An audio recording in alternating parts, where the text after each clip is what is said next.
বিরতিতে ওয়ানডে ফরম্যাটে খেলাগুলো হয়েছে, সেজন্য খুব একটা সাফল্য আসেনি জানালেন মেহেদী হাসান মিরাজ।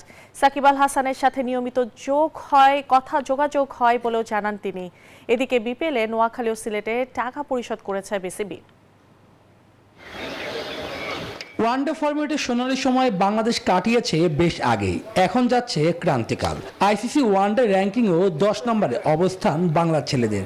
আগামী বছর এই ফরম্যাটে বিশ্বকাপ, তার আগে পরিকল্পনা সাজিয়ে ফেলতে চান ওয়ানডে অধিনায়ক। আমরা যে ওডিআই ম্যাচগুলো খেলেছি অনেক গ্যাপে খেলেছি এবং তখন কিন্তু একটা ফোকাস ছিল যে টি-20 খেলাটা নিয়ে, এবং বেশি আমরা টি-20 খেলেছি এবং আমরা যখন ওডিআই খেলেছি অনেক গ্যাপে আমরা খেলেছি। সো ওইভাবে প্ল্যানও করা হয়নি, বাট আমার কাছে মনে হয় যে জিনিসটা যেহেতু সামনে ওডিআই অনেক লং টাইমে আমাদের যেতে হবে এবং আমাদের অনেক খেলা আছে, সো আমরা সুন্দর একটা প্ল্যান করতে পারি। এদিকে সাকিব আল হাসানের দেশে ফেরা নিয়ে চলছে পরিকল্পনা। যাকে একসময় ভাবা হতো ভবিষ্যৎ সাকিব, সে মিরাজও জানালেন জাতীয় দলে এখনো প্রয়োজন রয়েছে মিস্টার অলরাউন্ডারের। টানা তৃতীয়বার অর্জন করেছে দেশের সেরা সুপার ব্র্যান্ড স্বীকৃতি বসুন্ধরা টিস্যু।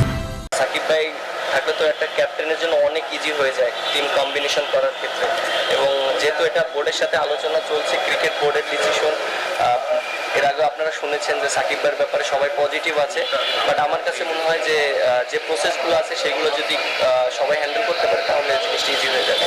এদিকে বিপিএল এ অংশ নেওয়া সিলেট ও নোয়াখালী ক্রিকেটারদের পেমেন্ট পরিশোধ করেছে বিসিবি। প্রত্যেকটা প্লেয়ার অনেক হ্যাপি আছে, আর এবার বিপিএলটা অনেক ভালো হয়েছে।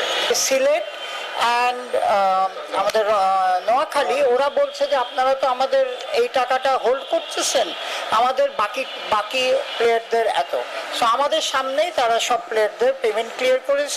আগামী 11 মার্চ থেকে পাকিস্তানের বিপক্ষে ওয়ানডে সিরিজ শুরু করবে টাইগাররা। শুভদেবনাথ, নিউজ 24, ঢাকা।